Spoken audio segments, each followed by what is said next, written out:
I think obviously we have seen an amazing rally. I just realized that on Saturday we're actually going to come up with a 10-year anniversary of the big rally that started in 2009. But clearly the 2019 rally has been really more the fact that we have reduced all the risk that we have at the beginning of this year and less about the data. So I am very happy to see that the data starts to come out a little better. But before these data sets, the data beforehand hasn't been as strong as we would like it to be for this rally to keep sustainable. And quite honestly, the pace with this rally is something that we cannot expect to continue to the end of the year. The three things that we actually have to look at is consumer, investors, China, and the Fed. And those four things are things that were an issue at the beginning of the year. A lot of the risks sort of mitigated with the government shutdown, one especially. And I think they're obviously starting to just look and see what the investors can do to recover their confidence. Rick, services data pretty strong. The retailers, a couple of them out. Kohl's, Target, pretty strong. Is the Fed going to change tact again in the middle of the year?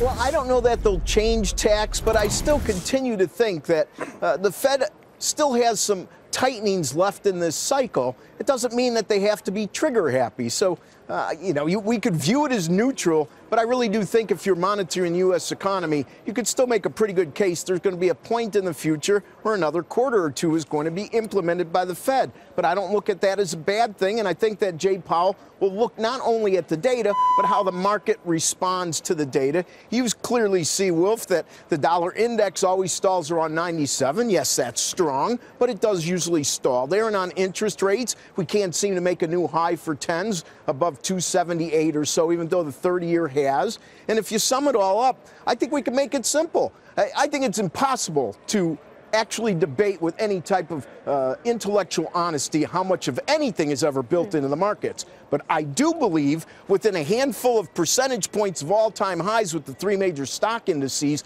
that should a trade deal get consummated, and it looks like a good one, I think that will be the catalyst to bring our stock market to new highs. And I think that's exactly the way investors would receive the news and then embark into the marketplace. And you are right, it's not only our service sector, which is a great number today, but even if you look at what's going on with the EU and China, they've had some various data points out, and nothing horrible, all kind of C minus, but that's fine considering we were all worried about much lower grades 3 or 4 months ago.